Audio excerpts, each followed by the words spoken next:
Hello YouTube మిత్రులారా, welcome to ఎంజెస్ blog. ఈ రోజు అయితే ఓ సరికొత్త రెసిపీతో మీ ముందుకు అయితే వచ్చేసానండి. ప్రతిసారి నాన్ వెజ్ అయినా వెజిటేరియన్ చేయరా అని కొంతమంది వ్యూవర్స్ అడగడంతో ఈ రోజు మన ఛానల్లో వెజిటేరియన్ స్పెషల్ ఏంటో తెలుసా? ఈ రోజు మన ఛానల్లో స్పెషల్ గుమ్మడికాయ వేపుడు. ఇంగ్రీడియంట్స్ తో సహా నీట్ గా స్టార్టింగ్ నుంచి ఎండింగ్ వరకు ప్రాసెస్ అయితే చూపించేస్తానండి. సో స్టార్టింగ్ టు ఎండింగ్ ఎక్కడా స్కిప్ చేయకుండా చూడండి. Let's get started. ఈ గుమ్మడికాయ ఫ్రై రెసిపీ కోసం మనకు కావాల్సిన ఇంగ్రీడియంట్స్ అయితే వేయించిన ఎండుమిర్చి, వేయించిన పల్లీలు, కరివేపాకు, వెల్లుల్లి, ఉల్లిపాయ. ఇక్కడ మా నాన్న తెగ కష్టపడిపోతున్నాడు. గుమ్మడికాయ బాగా హార్డ్ గా ఉంది, కానీ లోపల మాత్రం వెన్నపూసలా మెత్తగా ఉంది. ఈ పైన చెక్కు తీయడమే చాలా కష్టమైన పని.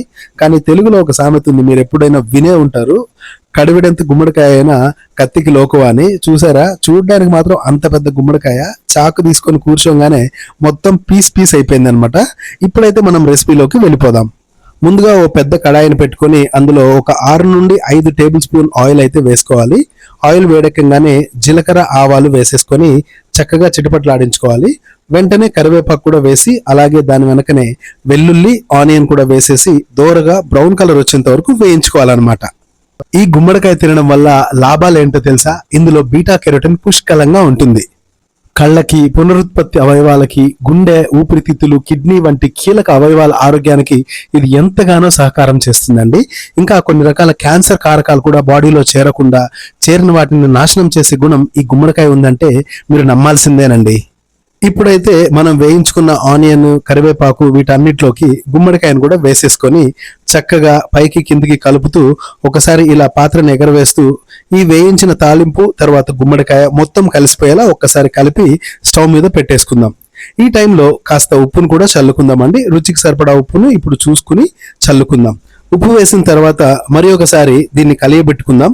ఉప్పు మరియు తాలింపు గింజలు, గుమ్మడికాయ కలిసేలా చక్కగా ఒకసారి కలుపుకొని మూత పెట్టేసి ఒక 10 నిమిషాలు మగ్గనిద్దాం. చూసారా కలర్ ఎంత టెంప్టింగ్ గా ఉందో? ప్యూర్ ఎల్లో కలర్ అండి. చక్కగా మాగిపోయిన గుమ్మడి పండు. మనం చిన్నప్పుడు ఎన్నో ఆటల్లో కూడా గుమ్మడి పండు పేరు వినుంటాం. వీరి గుమ్మడి పండు, వీరి పేరేమి అని. ఈ గుమ్మడి పండు వండుతున్నంతసేపు నాకు అదే గుర్తుకొస్తుంది. అండ్ చెప్పడం మర్చానండోయ్, ఈ గుమ్మడికాయ వండుతున్నది ఎవరో కాదు, మా మమ్మీ. ఇక అమ్మ వంట ముందు ఏదైనా బలాదూరే కదా. చాలా రోజులైంది గుమ్మడి పండు కూడా తిని. అందుకనే మా అమ్మ ఈరోజు గుమ్మడి పండు చేస్తుంటే రెసిపీ ఎలా ఉంటుందో చూస్తూ నేను కూడా వెయిట్ చేస్తున్నాను, అలా షూట్ చేసుకుంటున్నాను అనమాట. ఎందుకంటే నేర్చుకోవాలి, అండ్ మోర్ ఓవర్ నేను నెక్స్ట్ వీడియోస్ లో కూడా ప్రజెంట్ చేయాలి కదా. చూస్తూ ఉండగానే గుమ్మడి పండు అయితే చక్కగా మగ్గిపోయిందండి. ఇప్పుడైతే వేయించిన ఎండుమిర్చి, పల్లీల పొడిని చక్కగా కలిపేసుకుందాం. చూస్తున్నారు కదా, కేవలం 5 నిమిషాల్లో వేడి నోరూరించే అత్యంత రుచికరమైన, ఆరోగ్యకరమైన గుమ్మడికాయ ఫ్రై రెసిపీ అయితే రెడీ అయిపోయిందండి. ఈ పల్లి పొడి ఏం చేస్తుందంటే గుమ్మడికాయకి ఎక్స్ట్రా టేస్ట్ అండ్ ఫ్లేవర్ ని యాడ్ చేస్తుంది అనమాట. ఇప్పుడైతే అటు ఇటు కసాబిసా కలుపుకోకుండా సుతారంగా చాలా మృదువుగా గరిటని అలా అడుగు వరకు తిప్పుతూ ఈ పొడి, తాలింపు మొత్తం కలిసేలా ఒకసారి చక్కగా కలియబెట్టేసుకొని క్లైమాక్స్ లో ఇంకాస్త పల్లి పొడి కావాలి అనుకుంటే అలా లైట్ గా గార్నిష్ చేసేసుకొని చక్కగా మూత పెట్టేసుకుందాం. ఇప్పుడైతే మన గుమ్మడికాయ ఫ్రై రెసిపీ రెడీ అయిపోయింది అనమాట. ఇక రుచి చూసి దీని రివ్యూ అయితే చెప్పేస్తాను.